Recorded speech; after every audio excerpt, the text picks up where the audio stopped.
नौजवान की पहचान, पॉइंट नंबर 1। पॉइंट नंबर 2, जो आपने कहा कि बेरोजगारी है, आत्महत्या कर रहे हैं, सारी चीज है, तो इन्हीं सारी चीजों के समाधान के लिए एक युवा आधारित नीति चाहते हैं राष्ट्रवादी युवा अधिकार मंच के तत्वाधान। हम चाहते हैं कि राष्ट्रीय युवा आयोग का गठन हो। हम चाहते हैं राष्ट्रीय रोजगार गारंटी लागू हो। हम चाहते हैं समान शिक्षा नीति लागू हो। हम चाहते हैं कि लोगों को अस्थायी रोजगार की व्यवस्था हो, पूंजीपतियों के चंगुल से मुक्ति मिले, आउटसोर्सिंग जैसी कुप्रथा समाप्त हो, समान कार्य समान वेतन मिले। इन्हीं सारी मुद्दों को लेकर, जिस पर सिर्फ चुनाव आता है, पार्टियां बड़ी बड़ी बातें करती हैं, जाति, मजहब, मंदिर, पाकिस्तान, चाइना, सारी चीजों से, जबकि आपके यहाँ आवश्यकता क्या है? आप 18 साल से लेकर के 40 साल तक तो जवानी रहती है और आप ही निर्णायक भूमिका में होते हैं, और आप ही के लिए ये कोई आज तक आयोग नहीं बना। तमाम जातियों के नाम पर आयोग बना, तमाम जात धर्म के नाम पर आयोग बना, और युवाओं का आयोग क्यों नहीं बना? ये युवाओं को निश्चित रूप से सोचना पड़ेगा। यदि युवा अब नहीं सोचा तो इस देश को 1947 के दौर से पीछे जाना पड़ेगा, जिसकी जवाबदेही हम सभी नौजवानों की होगी। आने वाली पीढ़ियां सवाल पूछेंगी। जहां तक सवाल है रोजगार कहां से पैदा होगा, तो रोजगार का कोई पैमाना सरकार के पास नहीं है। उनके यहां वैकेंसी निकाली जाएगी, पैसा लिया जाएगा, हाई कोर्ट में सुनवाई होगी, सुप्रीम कोर्ट में सुनवाई होगी, फिर सरकार अपने स्टेटमेंट में कह देगी कि आप योग्य ही नहीं थे। भाई योग्यता नहीं थी, आपने डिग्री क्यों दिया? आपने इसका मतलब फर्जी डिग्री दे दिया। या तो आप नौजवानों की प्रतिभा का मजाक उड़ा रहे हैं, या तो आप शिक्षा व्यवस्था की मजाक उड़ा रहे हैं।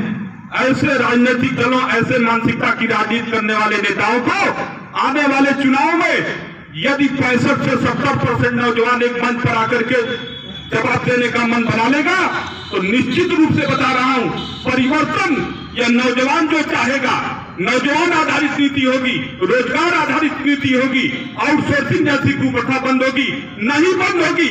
मैं बता रहा हूं आपसे, ये राजनीति छोड़ करके न भाग गए, जाति धर्म मजहब के नाम पर दंगा फैला करके राजनीति में आने वाले लोग, तो मैं राजनीति छोड़ दूंगा। मुझे कोई राजनीतिक शौक नहीं था, सिर्फ मैं परिवर्तन के लिए। मैं इंजीनियरिंग का स्टूडेंट हूं, सिविल इंजीनियरिंग का स्टूडेंट था मैं, लेकिन मेरी सोच, युवाओं का दर्द मुझे अंदर से क्यों होता है। मैं लोक सेवा आयोग के गेट तक गया हूं। पहली बार मैं गया था, मेरे एक रिश्तेदार थे, उन्होंने कहा कि बहुत कम उम्र में, 23 साल की उम्र में तुम लोक सेवा आयोग के गेट तक चले आए इंटरव्यू देने, एक सौभाग्य की बात है। ठीक है भाई, और आज का था, उन्होंने ये बात कहा, मैं उसको बुरा नहीं माना। मैं गया था, मुझसे 12 क्वेश्चन पूछे गए थे। उन 12 क्वेश्चनों में मैंने 12 क्वेश्चन का मैंने आंसर दिया। इसके बाद भी मेरा चयन नहीं हुआ। और ऐसे तमाम योग्य विद्यार्थी थे जिनका चयन नहीं हुआ था। और उसी दिन मैंने गेट से बाहर आते ही, जब मैं रिजल्ट देख करके बाहर निकला, मैंने कहा कि ये जो अयोग्य व्यक्ति, आज ये अगर कमजोरी है तो हम छात्रों नौजवानों की ये कमजोरी है कि ये राजनीति करने वाले केवल कुर्ता पैजामा पहन करके घूमने में ही अपनी राजनीति समझते हैं। उसी दिन मैंने निर्णय लिया कि आने वाली पीढ़ियों को एक नई दिशा और दशा देने के लिए एक मंच पर इकट्ठा निश्चित रूप से करूंगा, चाहे जो होगा, चाहे सर पे कफन बांध के घूमना होगा। ये मैंने अपने आप से वादा किया और आप सभी लोगों से वादा कर रहा हूं। आने वाला समय आप सभी का है। देश की दिशा और दशा बदलने की आप इतिहास उठा करके दे दीजिए, चाहे वो जयप्रकाश जी की 74 की क्रांति रही हो, चाहे वो आदरणीय लोहिया जी की क्रांति रही हो, आचार्य नरेंद्र देव जी की विचारधारा रही हो। उनकी विचारधारा बुनियादी समस्याओं पर थी। उनके विचारधाराओं पर राजनीति करने वाले लोग कर क्या रहे हैं? इनकी क्या जिम्मेदारी थी? सत्ता में आकर के केवल मलाई खाने मात्र से इनकी जिम्मेदारी, इनको वहीं से पल्ला झाड़ देते और एक चेहरा ला करके सामने रख देते कि ये मुख्यमंत्री बनेगा क्योंकि हमारा ये लड़का है, ये हमारा दामाद है, ये फला है। ऐसा नहीं होने पाएगा। जब यह देश का नौजवान जगेगा जब अपने अधिकारों की बात करेगा। और कहीं कहीं जो 25 से 30 एक सन 90 के बाद से आप देखेंगे कि राजनीति की सूचिता भी धूमिल हुई है। राजनीति किस तरीके से हो रही है जैसे कोई हमारा दुश्मन हो। राजनीतिक वैचारिक है, हम यहाँ बोल रहे हैं, हम अपने मुद्दों को लेकर के कह रहे हैं, उस आवाज को भी कोई न उठाने दे तो लोकतंत्र में लिए मुझे लगता है कि उससे बड़ा कोई लोकतंत्र का हत्यारा नहीं हो सकता।